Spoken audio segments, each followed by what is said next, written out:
Hello friends, कैसे हैं आप सभी। आई होप कि आप बहुत अच्छे होंगे। मैं वंदना गौड़ आपका स्वागत करती हूँ आपके अपने यूट्यूब चैनल पर। और हम पढ़ रहे थे हिंदी, और हिंदी में हमने पढ़ा था अभी तक वर्ण, और वर्ण से रिलेटिव जितने भी क्वेश्चन अब तक एग्जाम में आए हैं या फिर आने की संभावनाएं हैं, तो देखते हैं अपने थोड़े से प्रश्न। और सबसे पहला प्रश्न आपका क्या कहता है। पहला प्रश्न आपका कहता है कि भाषा की सबसे छोटी इकाई क्या है। भाषा की सबसे छोटी इकाई क्या है, तो आप बताएंगे। भाषा की सबसे छोटी इकाई जो है वो होती है वर्ण। क्या होती है? वर्ण। और वर्ण पर आप क्या करेंगे? टिक करेंगे। 4 ऑप्शन आपको मिलेंगे एग्जाम में, और आप क्या करेंगे कि वर्ण पर टिक करेंगे। ध्यान से देखेंगे, सबसे छोटी इकाई। यदि आपसे पूछ लिया जाता है कि भाषा की सबसे छोटी मौखिक इकाई कौन सी है, तो आप तब ध्वनि बताएंगे। लेकिन अगर वर्ण और ध्वनि दोनों दे रखे हैं और फिर भी आपसे पूछा कि भाषा की सबसे छोटी इकाई क्या है, तो आप कहेंगे वर्ण। नेक्स्ट क्वेश्चन आपसे कहता है कि भाषा की सबसे छोटी सार्थक इकाई क्या है। सार्थक इकाई कौन सी होती है, तो क्या वो शब्द है, अर्थ है, क्या है, तो होती है शब्द। क्या होती है? शब्द। शब्द को आप टिक लगाएंगे। वर्ण, वर्णों के बाद बनते हैं अक्षर, अक्षर के बाद बनते हैं शब्द, और शब्द के बाद बनते हैं वाक्य। सार्थक क्यों कहा गया? क्योंकि शब्दों का कोई अर्थ होता है। जैसे आपने वर्ण है क, ल, म, तो ये जब जुड़ जाएगा, इनको हम प्लस कर देंगे, यानी कि इनको जोड़ना सीख जाएंगे, तो तभी अभी क्या बन जाएंगे? आपके शब्द बन जाएंगे। और शब्दों से क्या बन जाएगा? वाक्य बन जाएगा। ठीक है। नेक्स्ट क्वेश्चन आपसे कहता है कि हिंदी में मूलतः कितने वर्ण होते हैं। हिंदी में मूलतः कितने वर्ण होते हैं। ये प्रश्न जो है अब तक या तो एग्जाम में आ चुके हैं या आने की काफ़ी हद तक संभावनाएं हैं। तो देखते हैं तीसरा प्रश्न क्या है आपका। मूलतः वर्ण कितने होते हैं, तो वर्ण होते हैं आपके 52, जिसमें से स्वर आपके होते हैं 11 और व्यंजन होते हैं आपके कितने? 33। ठीक है, तो ये आप लगाएंगे इस पर टिक। क्वेश्चन नंबर 4 आपसे कहता है कि हिंदी भाषा में ऐसी कौन सी ध्वनियाँ हैं जो स्वतंत्र रूप से बोली और लिखी जाती हैं। तो ऐसी कौन सी ध्वनि है जो स्वतंत्र है, जिसमें हमें किसी भी प्रकार की सहायता नहीं लेनी होती है, तो वे होते हैं आपके स्वर। क्या होते हैं? स्वर। आप लगाएंगे स्वर को टिक। स्वर कितने प्रकार के होते हैं आपके? वो होते हैं 11।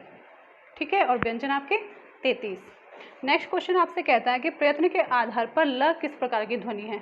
क्या वह लुंठित है, क्या वह प्रकंपित है, या फिर आपका पार्श्विक है। तो प्रयत्न के आधार पर ल किस प्रकार की ध्वनि है, तो आप बताएंगे उसको क्या? पार्श्विक। क्या कहेंगे? पार्श्विक।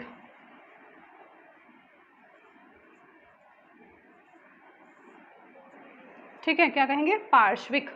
कौन सी ध्वनि है ये? पार्श्विक ध्वनि है। नेक्स्ट क्वेश्चन आपसे कहता है कि निम्नलिखित में से अग्रस्वर कौन से हैं, यानी कि हमें पता होना चाहिए अग्रस्वर कौन से हैं। अग्रस्वर किसके? जीभ के आधार पर। जीभ के आधार पर हमने बताया था आपको, जीभ के आधार पर 3 प्रकार के स्वर होते हैं। एक कौन सा? अग्रभाग, मध्य भाग और आपका पश्च भाग। तो अग्रभाग से कौन कौन से वर्ण आते हैं वो आपको पता होना चाहिए। तो वे वर्ण हैं आपके अग्र के। अग्र के हैं आपके दोनों प्रकार की ई, यानी कि छोटी ई, आपकी बड़ी ई, ए, और आपका आई। ये किसके हैं? अग्र स्वर के। मध्य के आपके, मध्य में सिर्फ एक होता है, कौन सा वर्ण? ए। और शेष 5 जो होते हैं वो होते हैं पश्चे के। कौन कौन से? आ, छोटा ऊ, बड़ा ऊ, उसके बाद ओ और औ। ये होते हैं आपके पश्च स्वर, सॉरी। तो अब आपका क्वेश्चन नंबर 6 क्या कह रहा था कि अग्र स्वर कौन से हैं, तो वे आपके 4 प्रकार के होते हैं। 4 होते हैं, कौन कौन से? ई, ए और ए। उसके बाद क्वेश्चन नंबर 7 आपसे कहता है कि हिंदी में स्वरों के कितने प्रकार हैं। हिंदी में स्वरों के कितने प्रकार हैं, तो स्वरों के प्रकार आपके हैं कितने प्रकार के? 3 प्रकार के। कितने हैं? 3। ऑप्शन में संख्या में भी रख के दे देगा आपको कि 3 प्रकार के हैं। नाम भी पूछ सकता है। 3 प्रकार दे देगा, उसके बाद पूछ लेगा इसमें से कौन सा नहीं है। ऑप्शन में क्या करेंगे? चारों दे देंगे। 4 ऑप्शन रखेंगे आपके सामने और आपसे पूछ लेंगे इनमें से कौन सा स्वर का प्रकार नहीं है। तो आपको पता होना चाहिए कि 3 प्रकार कौन कौन से हैं। कौन कौन से हैं? ह्रस्व स्वर, मैं यहाँ लिख रही हूँ, ह्रस्व स्वर, आपका, उसके बाद आता है आपका दीर्घ स्वर, और तीसरे नंबर पर आपका आता है कौन सा, लुप्त स्वर। ये आपके कितने स्वरों के प्रकार हैं। ठीक है, एक बार इन्हें ध्यान से देखेंगे। हिंदी में स्वरों के प्रकार कितने हैं तो वो आप बताएंगे। 3 संख्या में भी दे सकता है, इस तरह से ऑप्शन में रखकर नाम भी पूछ सकता है, तो आपको 3 प्रकार पता होने चाहिए। ये प्रकार मुख्यतः है, मतलब मेन है आपके, वरना होने को तो आपके जीभ के आधार पर भी हैं, मुख के खोलने के आधार पर भी हैं, लेकिन जो सबसे ज़्यादा पूछे जाते, मतलब जो प्रश्न बनता है वो यहीं से बनता है कि दीर्घ हैं, लुप्त हैं, या फिर ह्रस्व है, या फिर एक स्वर और डाल देगा, तो आपको पता होना चाहिए कौन सा है और कौन सा नहीं है। नेक्स्ट क्वेश्चन आपसे कहता है कि हिंदी वर्णमाला में अंग और अह क्या है। अंग और अह क्या है? तो अंग और अह क्या है आपके? वो हैं आपके अयोगवाह।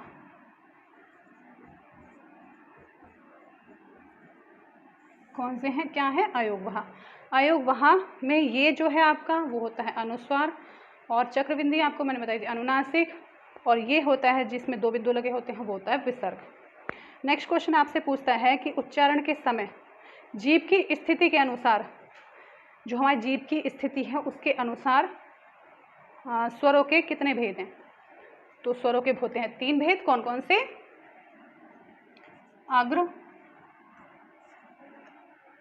अग्र स्वर नंबर 1 पर, नंबर 2 पर आपका आता है मध्य स्वर,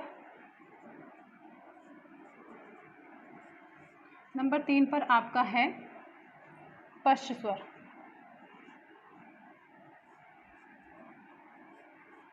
ठीक है,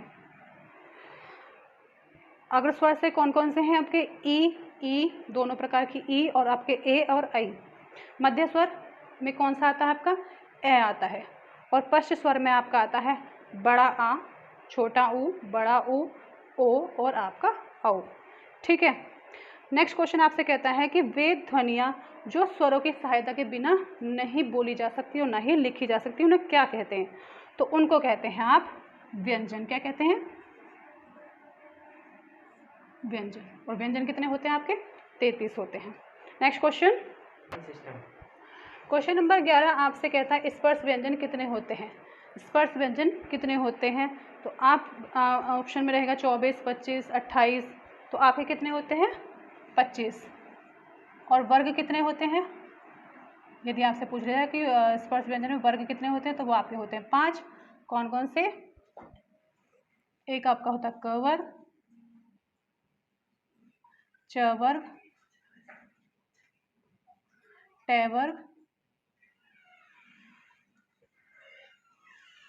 त वर्ग, और आपका प वर्ग।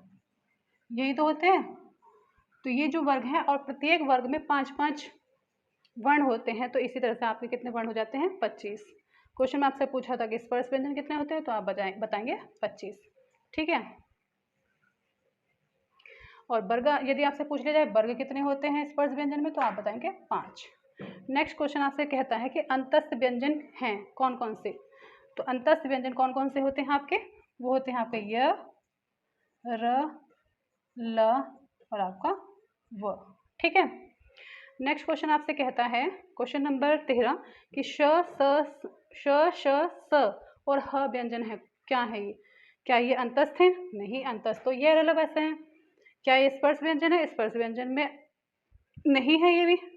तो ये आपके हैं ऊष्म व्यंजन। कौन से व्यंजन है? ऊष्म व्यंजन।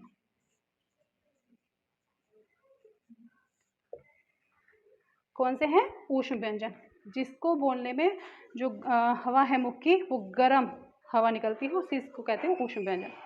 उत्क्षिप्त व्यंजन कौन से हैं? उत्क्षिप्त व्यंजन कौन से हैं?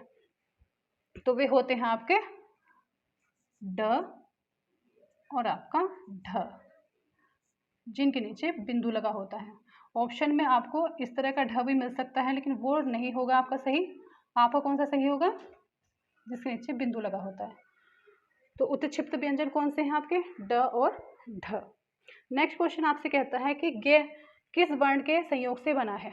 गे किस वर्ण के संयोग से बना है? संयुक्त व्यंजन है ये। कौन सा व्यंजन है? संयुक्त व्यंजन है।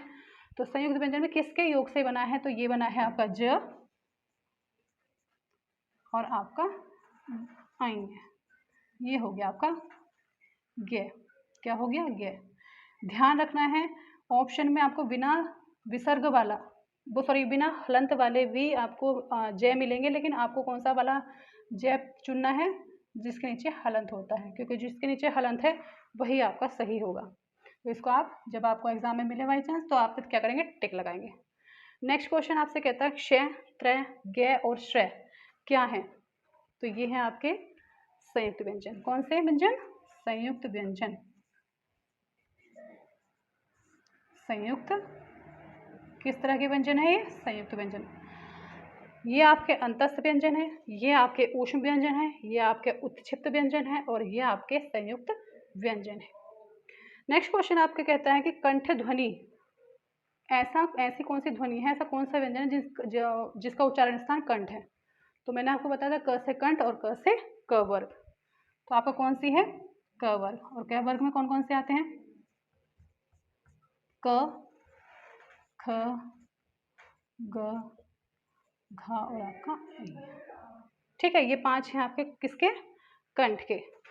च वर्ग जो आपका है, च जब आप बोलेंगे च, तो ये क्या है आपका? च वर्ग जो है आपका तालव्य है। च, छ, ज, यहाँ पर लिख दे रही हूँ मैं तालव्य, ये इसका क्या है? तालव्य। और ट वर्ग का जब हम ट बोल रहे हैं तो क्या हो रहा है? झटके के साथ हमारी जीभ बोल रही है, तो उसे कहते हैं मूर्धन्य। त, थ, द, ध, जब हम इन शब्दों को बोल रहे हैं तो त, थ, द हमारी टंग कहाँ है? दांतों पर लग रही, तो इसको कहते हैं दंत्य। ठीक है, क्या कहते हैं? दंत्य।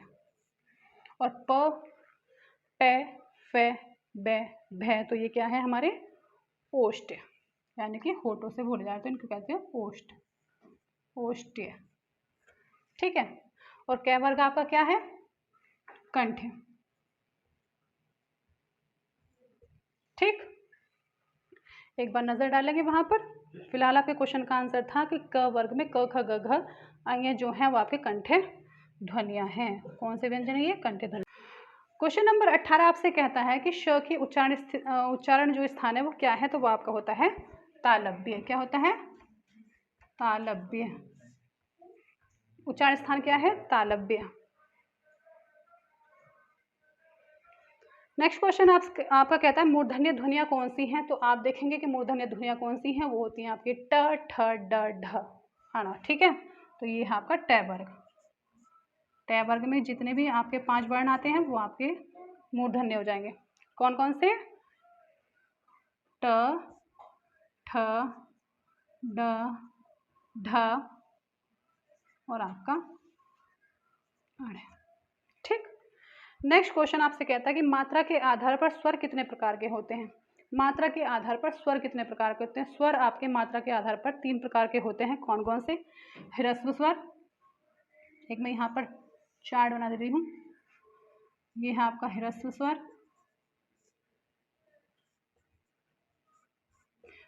इनको कहते हैं एक मात्रिक। ठीक है। दूसरा आता है आपका दीर्घ स्वर, दीर्घ स्वर को कहते हैं द्विमात्रिक।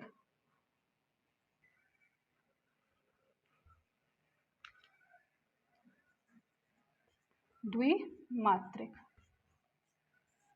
और प्लुप्त को कहते हैं आप, प्लुप्त स्वर होते हैं आपके त्रिमात्रिक। तो मात्रा के आधार पर आपके स्वर कितने प्रकार के होते हैं? तो आप बताएंगे 3। कौन कौन से? दीर्घ स्वर, ह्रस्व स्वर, दीर्घ स्वर और आपका प्लुप्त स्वर। ठीक है। क्वेश्चन नंबर 21 आपसे कहता है क्या कि प, फ, ब, भ में क्या है? तो ये वैसे तो स्पर्श व्यंजन है और स्पर्श व्यंजन में कौन सा है? प वर्ग के हैं और इनका उच्चारण स्थान क्या है? तो वो है आपका होठ। होठ को कहते हैं ओष्ठ्य। ठीक है। फिलहाल के लिए आज इतने प्रश्न आपके लिए। मैं चाहूँगी कि आप इन प्रश्नों को एक नोटबुक में नोट डाउन करके रखें ताकि आपको आसानी रहे। और इससे भी अलग जो थोड़े से और प्रश्न हैं तो वो मैं आपको कल प्रोवाइड करा दूँगी। और मिलते हैं आपसे कल आपकी हिंदी क्लास में। तब तक के लिए नमस्कार।